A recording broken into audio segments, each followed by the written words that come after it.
Hello, my name is Kaidu and I'm a waitlisted applicant to Washington University of St. Louis, class of 2020. I want to share with you my story today through a short video. Enjoy!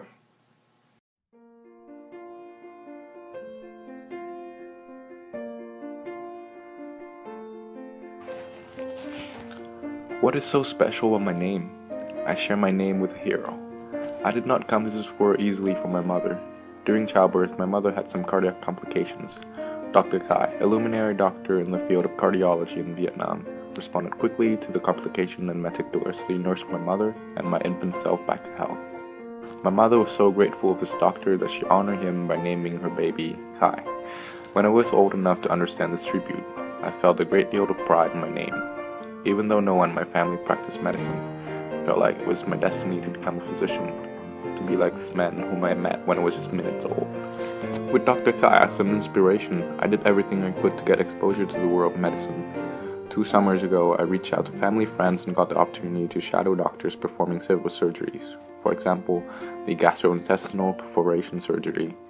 There I witnessed surgeries, help with preparations, and gain exposure to the clinical world. I discovered my love for interacting with patients and giving them gentle reassurance and compassionate care within my limited duties. My mother had always told me how kind Dr. Khai has been to her, and it's something I hope to emulate when I have patients of my own. I also quickly learned just how little room there was for error in this world. During one surgical procedure, on my way to wash scalpels, I accidentally bumped into some sterilized equipment that I was not supposed to touch. The head surgeon was furious with me and I was ashamed of my careless mistake. But this only made me more cautious not to make similar mistakes in the future, especially when someone else helped with the mistake. That same summer, I shadowed at the Department of Psychiatry at the Vietnam National Hospital Pediatrics. There's a lot of misconception about autism in Vietnam.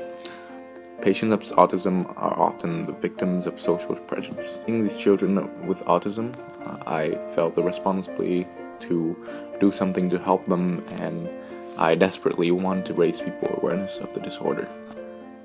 Children with autism often have difficulty communicating. I observed how they would point at pictures to communicate with people around them. It made me curious to know whether a therapy called the Picture Exchange Communication Systems, in short PECS, that was being administered at the hospital was actually successful in improving these children's communication skills, and whether certain demographic factors could predict therapy success. I asked and granted permission to do an independent research project that was followed by 12 months of intensive data collection, pre- and post-therapy, diving into statistical analysis that I had to learn on the go, and pouring through pages of peer-review articles that were so dense with jargon, and meeting with school teachers and mentors to get advice on the project. The poster I presented at my school with the conclusion. Well, it was not exactly conclusive, but that did not leave me disheartened. The experience pushed me to delve deeper into the study of biology of psychological disorders like autism. Wanting to get as close as possible to the fire, I spent my summer my junior year in Boston. I studied vigorously neurobiology at the Harvard Summer School with the hope to grasp basic knowledge of the field.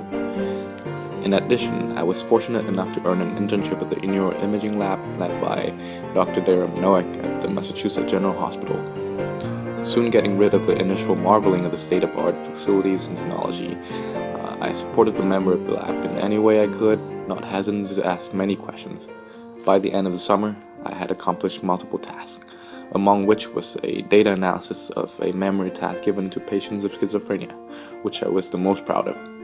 Channeling my inner Dr. Khai, I confidently led a discussion with other members in the lab. Today, I look forward to pursuing pre-med in college. I hope to one day meet my namesake again and tell Dr. Khai just how formative he has been to my life, to let him know that by saving my life, he led me on a journey to save others. And I know that Washington University will help me succeed in this journey.